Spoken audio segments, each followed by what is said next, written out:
Hey everyone, it's Thudson Gaming. I wanted to go over the Season of Malignant Hearts and a few of the mechanics they have. Here's the unedited version from the stream. Realize this, but the Malignant Hearts all got all their information got. So, um, each class has 4 hearts, and there's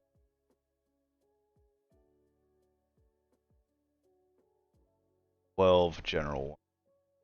So, cage hearts cannot be traded between players because we want hearts to feel like an achievement for slaying the malignant monsters. However, jewelry containing malignant sockets can be traded. Sure, there are multiple sources of sockets that correspond with the cage hearts the players earned.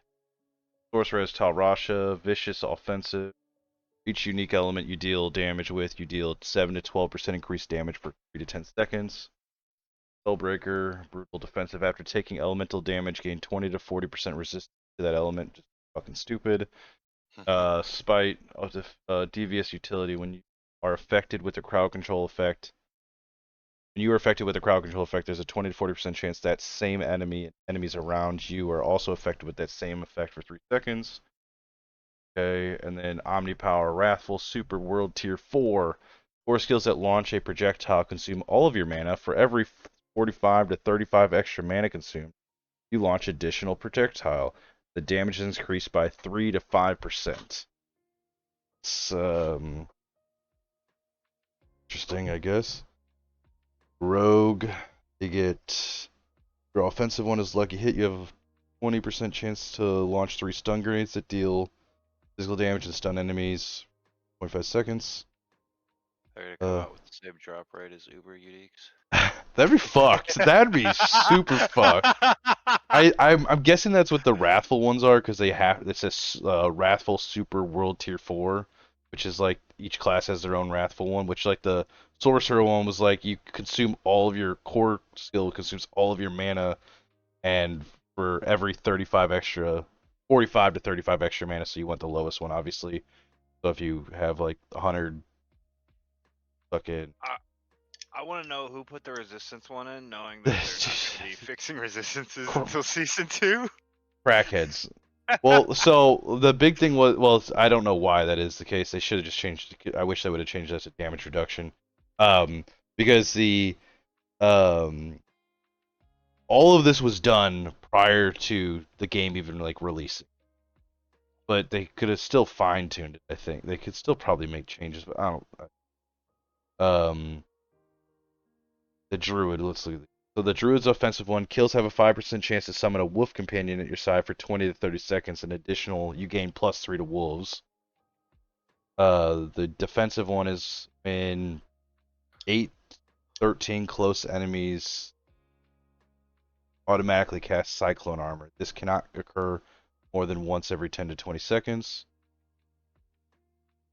So if there's 8 to 13 close to you, you cast Cyclone Armor automatically. Yes, if I'm reading that correctly. Your utility one, up to 30 to 50 distant enemies are pulled towards you when you have your ultimate skill active, or while you have your ultimate skill active.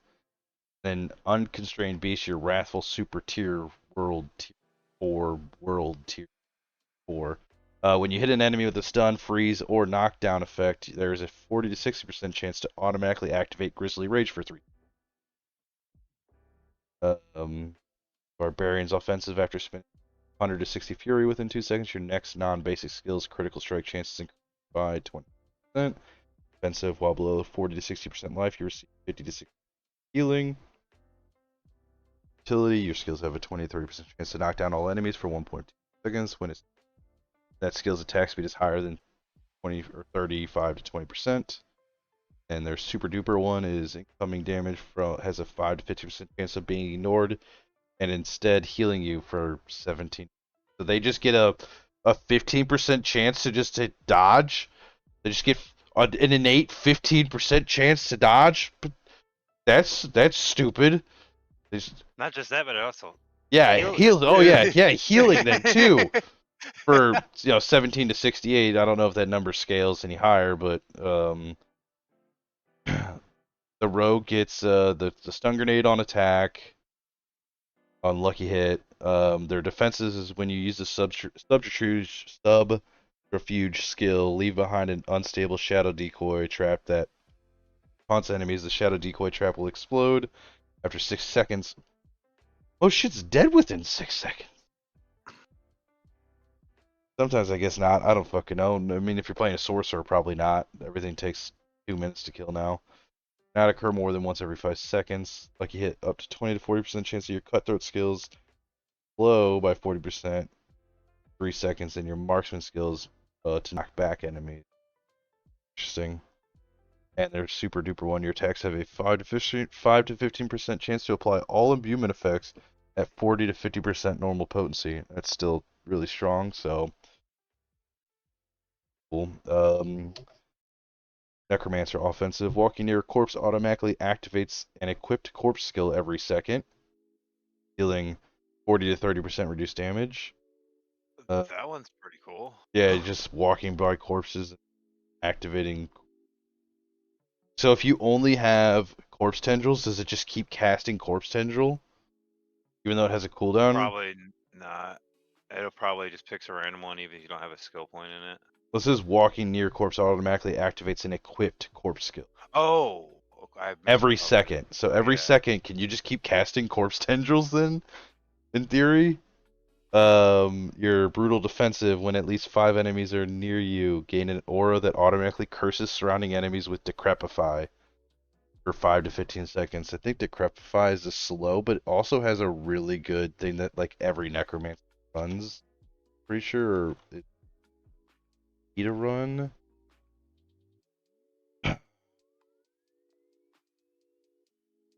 What is does the slow? They deal less damage.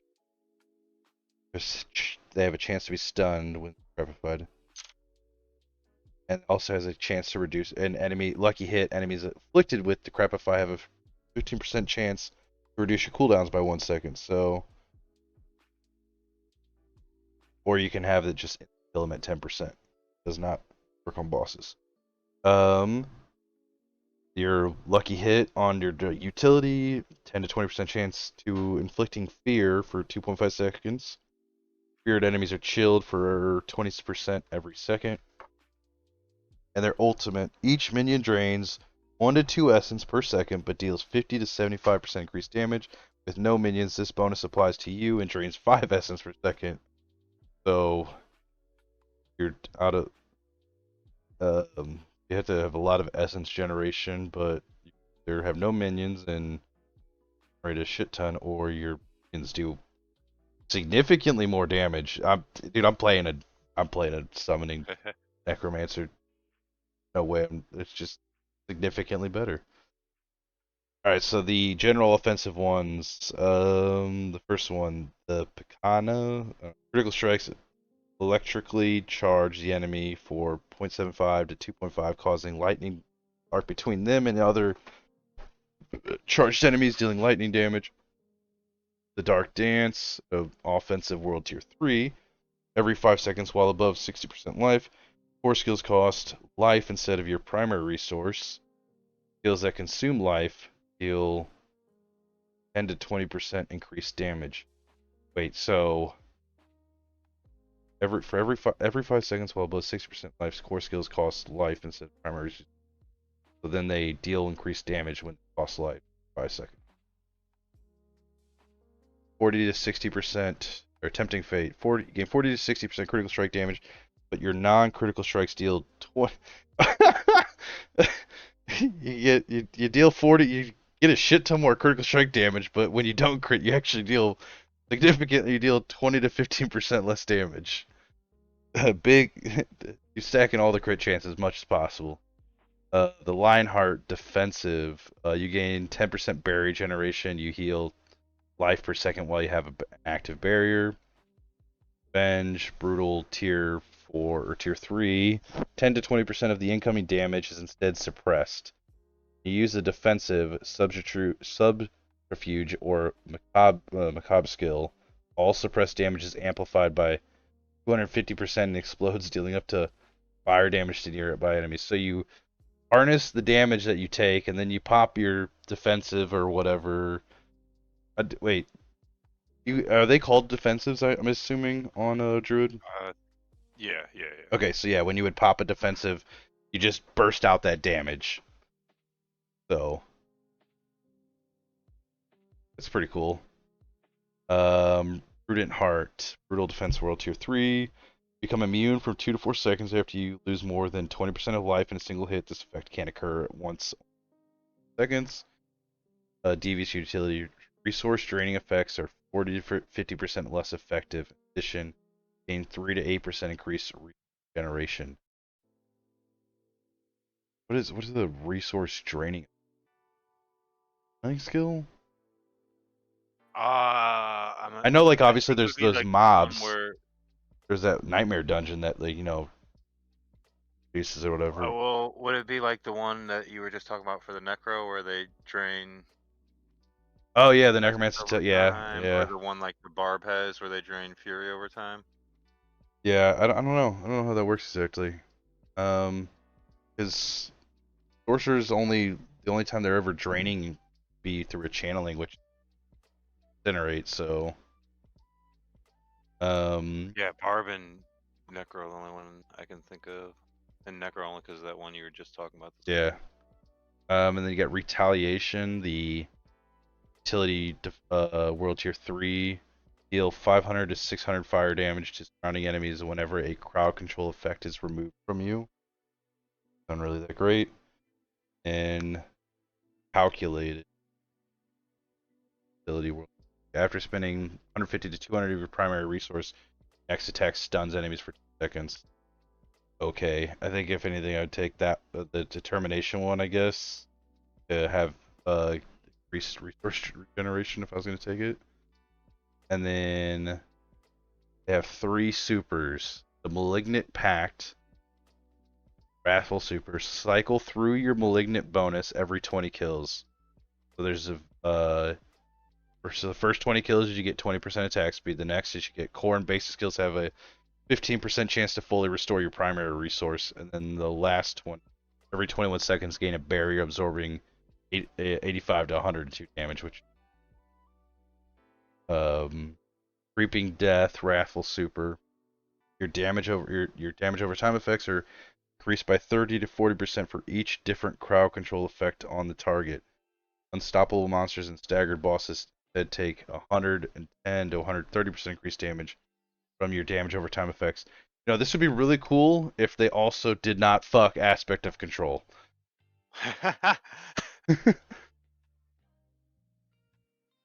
Is that the reason why? Because they didn't want a firewall or a burning fucking sorcerer to melt bosses once it's staggered, because once again we still significantly do all our damage once they're staggered, and that was cut down drastically.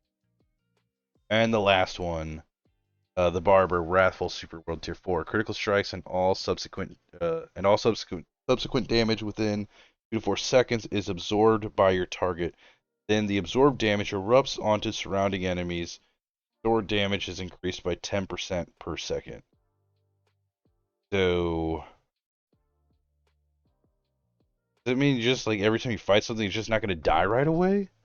It's critical strike. Once you crit, it's pretty much opens, or most sorcerers right off the rip. Interesting. I'd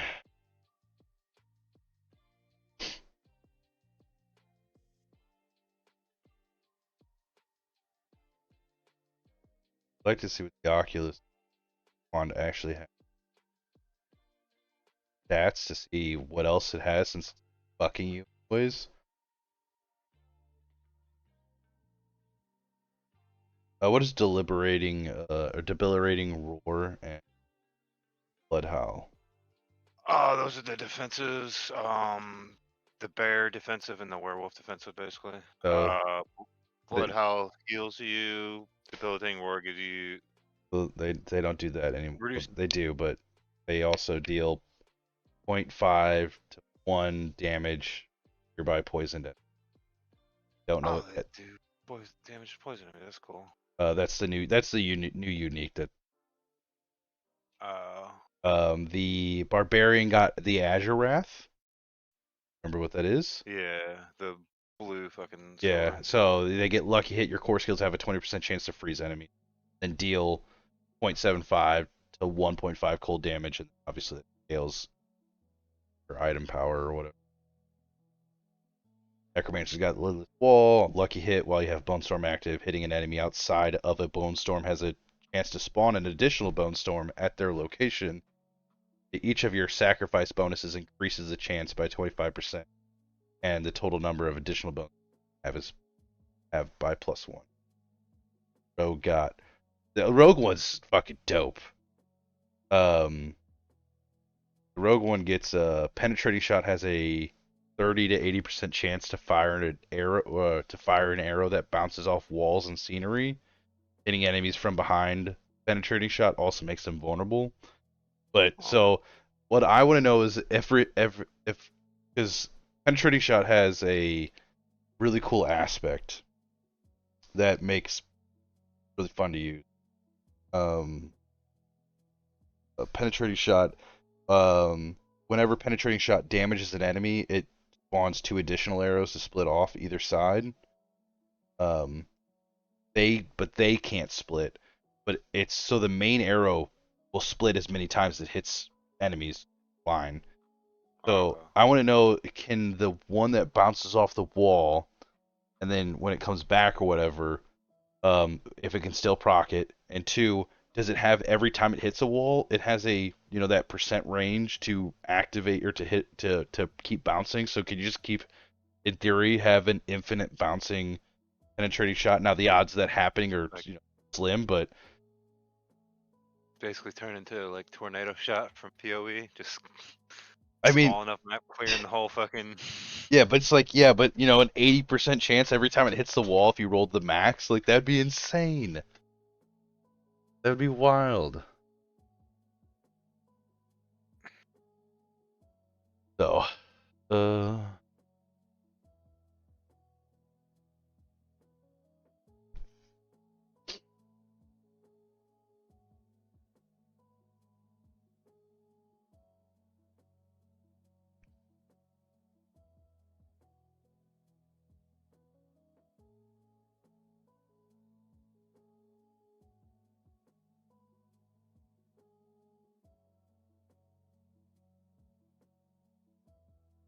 Oh, oh, they actually have crafting of the hearts.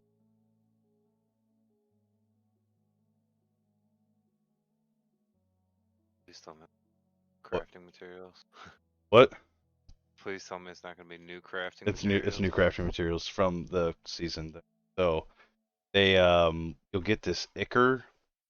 I don't know if it's from breaking down or you just get it naturally. Build the thing, whatever. Um. Uh. So, but you can uh ones you don't want to keep, you can salvage at Gourmand Wagon. Ichor. Okay. Salvaging, each one has provide 5 to 15 ichor. The wrathful ones providing 2 to 5 for all of the other heart types. And crafting a random one costs 35 ichor of the other two. So, want to make a red heart, you need to have 35 blue and pink. Um, or white one is power one. In return, you receive a random one of that color that scales to your character level. You can. And random heart you create will always either be for your specific class or class